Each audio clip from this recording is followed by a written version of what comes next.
A agenda do vídeo de hoje está um pouquinho mais voltada, vão ser 4 assuntos que vão ser tratados, evidentemente, já que tem temas em maior abundância, com maior objetividade também. Vou começar falando de uma cidade mineira que tem em torno de 40 mil habitantes, Santa Rita do Sapucaí, que simplesmente fez a proeza pela competitividade de expulsar essas grandes operadoras de aplicativo como 99 Táxi e Uber. O que será que fizeram lá? Segundo assunto diz respeito à arrecadação federal de impostos. Depois a gente vai passar para um tema que vai ser discutido no Senado agora em 2024.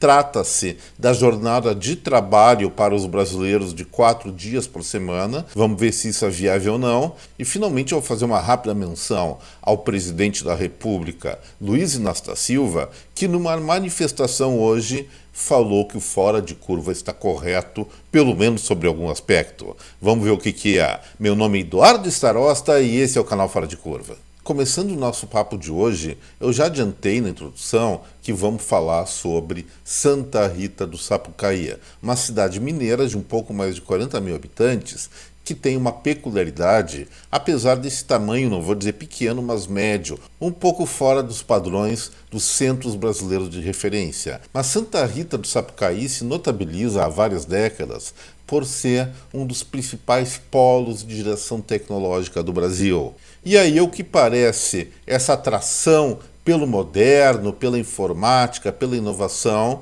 está no sangue, está no DNA dessa comunidade.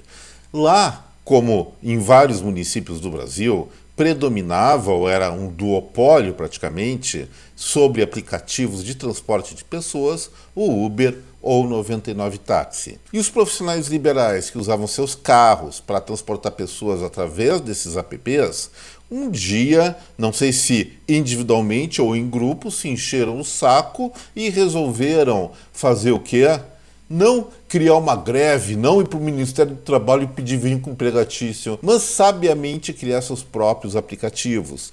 Hoje, em Santa Rita do Sapucaí, já existe pelo menos 8 aplicativos de transporte. Alguns deles até já transcenderam o próprio município e os motoristas, os colaboradores, normalmente estão vinculados a um sistema cooperativo, pegam o grosso do dinheiro, prestam um serviço mais barato e mais eficiente que Uber e 99 e estão felizes da vida. Como é bom começar um vídeo com coisas boas, notícias positivas, como diria o meu amigo jornalista Renato Martins, e realmente dá uma satisfação muito maior para a gente colocar coisas legais, especialmente se é sobre o Brasil. E que isso sirva de lição ou de inspiração para as outras cidades do país, onde as pessoas, os profissionais interessados em melhorar sua vida e ficar independentes desses apps de transporte, façam uma visita a Santa Rita do Sapucaí, eventualmente adquiram uma franquia ou aprendam como funciona esse sistema para competir aí de maneira legítima com o que eu já falei, Uber e 99. É uma ideia interessante que, se disseminada pelo país, vai trazer prosperidade para muitas pessoas, mas lembrando, se o Ministério do Trabalho e o governo federal meteu o bedelho nessa história, aí uma coisa promissora muito provavelmente vai virar um senhor desastre. Agora, partindo para outro assunto, ontem a Receita Federal divulgou a arrecadação total dos impostos da União referente a 2023. O valor chegou a 2,31 trilhões de reais, isso é grana para dedéu, mas registrou uma queda em termos reais, isso é descontado a inflação, de 0,12% na comparação de 2022. Essa queda, em tese, deveria ser um pouco mais acentuada, só que em dezembro foi verificada uma recuperação de arrecadação. O crescimento real de dezembro de 2023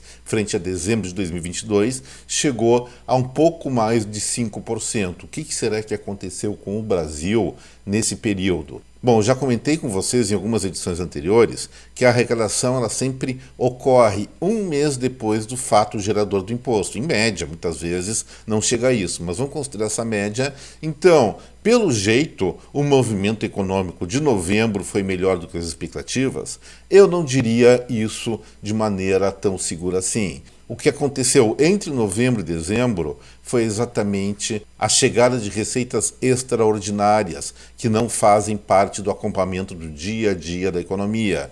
Isso se refere tanto ao início de vigor de impostos mais elevados, como vamos lembrar, sobre combustíveis, assim como parcelas arrecadadas a maior de tributos como a contribuição social sobre o lucro líquido em função de fiscalizações e outras coisas. Mas o fato é o seguinte, no cômputo geral do ano, 2023 caiu um pouquinho a arrecadação em relação a 2022 e isso reflete uma situação, sim, econômica, ainda mais que nós vamos considerar que as pressões tributárias do ano passado foram muito maiores do que no ano retrasado. Então, esse é mais um indicador que o fechamento da formação da riqueza brasileira no ano passado, em 2023, portanto, não vai ser uma coisa tão espetacular como aponta a FMI e vários órgãos governamentais, até mesmo o Boletim Focus. Continuo dizendo, não vai ultrapassar 3%, como eles prevêem, vai ficar muito provavelmente bem abaixo de 2,5%. Acho que entre 2% e 2,3%. Mas e aí, o Brasil com sérios problemas de produtividade? Vamos lembrar do exame PISA, onde o Brasil se colocou dentre as últimas colocações dentre 70 nações, especialmente matemática, e isso gera efetivamente essa falta de conhecimento formal dos instrumentos para se trabalhar de maneira mais tecnológica, é claro que gera deficiências de produtividade e competitividade. Mas, mesmo assim, a agenda de 2024 do Senado Federal está insistindo em discutir bem a sério a história da redução da jornada de trabalho aqui do Brasil de 5 para 4 dias por semana. O que eu acho disso? Seria perfeito dentro de uma situação em que a nossa produtividade fosse maior.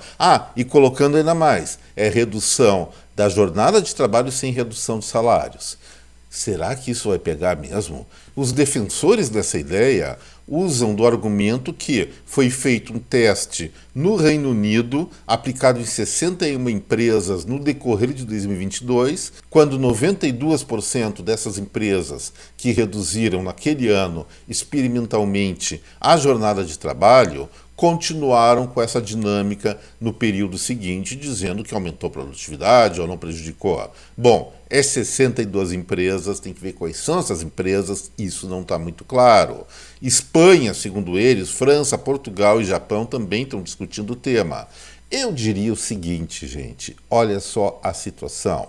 Primeiro lugar, vamos lembrar da produtividade do brasileiro. Segundo lugar, reduzir jornada de trabalho efetivamente aumenta o custo empresarial. E as empresas do nosso país já são assoberbadas por elevadíssimas cargas tributárias. Certamente não vai haver, pelo menos no médio prazo, imediatamente pode até acontecer, a manutenção de salários com as pessoas trabalhando menos. Isso é uma coisa meio que ilógica no campo da economia, vamos falar assim. Alguns até podem me criticar, não, mas o patrão tem que abrir mão do seu lucro. Olha, em alguns casos até pode ser, mas isso é uma raridade. O comércio, maior parte da indústria e de serviços, trabalha aqui no Brasil com um elevado grau de competitividade com seus concorrentes ao redor. E o fato de uma empresa reduzir jornada de trabalho, por exemplo, vai ter que contratar mais pessoas para repor o atendimento, e significa maiores custos, e maiores custos é lamentavelmente sinônimo de perda de competitividade, ou via aumento de preços, ou de inviabilidade frente aos concorrentes. É simples assim. E se houver uma lei linear de redução dessa jornada de trabalho, sem redução de salário, eu aposto com vocês, isso não vai funcionar. No médio prazo o mercado vai se ajustar, vai reduzir salários, e dentro da expectativa aqui do Brasil de nos próximos anos a população nacional ficar estagnada, isso vai ser um problema muito sério ali na frente, gente. Talvez chegue um momento em que a inteligência artificial e a robótica venham a substituir o trabalho humano. Aí vai se reclamar de outra maneira, mas isso sim pode viabilizar a redução da jornada de trabalho de uma maneira mais consequente. Mas dentro dos parâmetros atuais, sinto muito dizer, não vejo solução, pelo menos nos próximos 5 a 10 anos, pelo menos aqui no Brasil. E finalmente, para encerrar o Fora de Curva de hoje com chave de ouro, o presidente da República, Luiz Inácio da Silva, apoia as ideias aqui